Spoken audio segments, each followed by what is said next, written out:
Hey, this is Rohit. How are you doing? It's been a tough time for all of us. Our lives have been turned inside out. We've been feeling trapped and stuck within our homes and with our lives completely, gone haywire. And I really want to share with you that it's how frustrating it's been and how difficult it's been and how anyways, you know all that stuff, so I'm not going to go into it further. But what I would like to do is I've been talking to a bunch of people trying to come up with what can we take away from this? What can we learn from this? What are some of the positive things that can emerge out of this? Because there's so much of talk right now in the media about all the bad stuff that's happening and all the negatives that are going on and how scary it is. But hey, we need some hope. And if you want some hope and if you'd like some really good tips on what we can do with this, I've talked to a bunch of people. I've gathered their ideas and put it together in a small 4-step process of what might help you deal with this situation in the best way possible.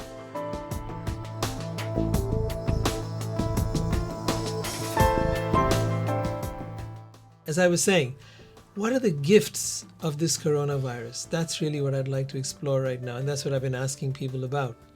And the first underlying thing, of course, that comes up for most people, I think, is the fragility of life and how this thing, invisible as it is, can hit us from anywhere at any time.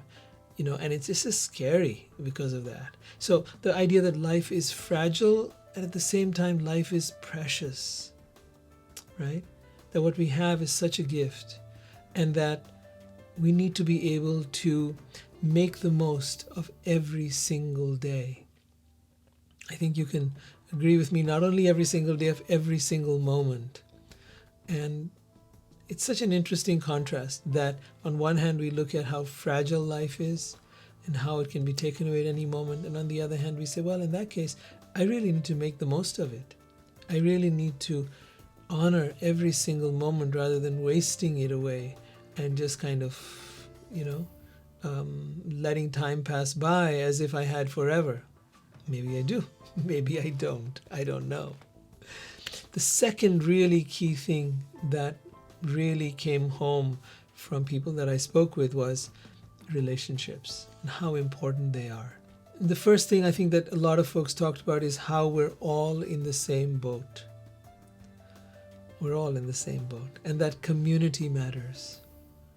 But more than all of that, there are the people in your lives, really being able to spend time with them, get to slow down and experience them better. For those that were busy with their work and their business and all of that stuff, slowing down to really enjoy their children, slowing down to reconnect with their spouse has made such a big difference right now. Cooking for each other, finding ways in which to talk about things and not being in such a hurry anymore. Having the time to take a walk together, to do things together that really matter. So I think, to me, that is perhaps one of the most profound things we can take away, is how important people are in our lives. And to value them, to nurture those relationships, to let people know that we care for them, that we're there for them. I think that goes a long way in being able to make something out of this opportunity, as I'd like to see it, really change the trajectory of our lives going forward. The third thing that I found from people was this feeling that we don't have control. So not only is life fragile, not only is it temporary and all of that, but we have so little control on what happens. And that can often lead to a feeling of helplessness, a feeling of, how do I cope with this? When I don't have control over what could happen, what might happen to myself, to my loved ones, to the economy. How do I cope with so much of uncertainty? And one of the things that uncertainty breeds, and I'll do this in another video, is it breeds a lot of fear. And you'll see this in social media all around you, is that fear starts to gather people around it.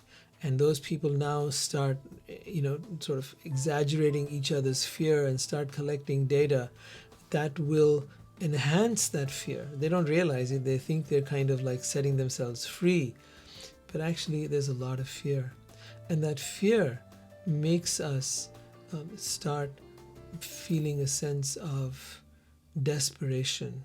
And that desperation causes us to do crazy and silly and often unnecessary things like fighting with store owners or workers who might be telling us to, for example, wear a face mask on or something as simple as that. We start becoming really belligerent and angry and upset. And instead of taking the precautions we need to take, we start venting our frustrations on other people. And you may be right or you may be wrong. I'm not here to debate that.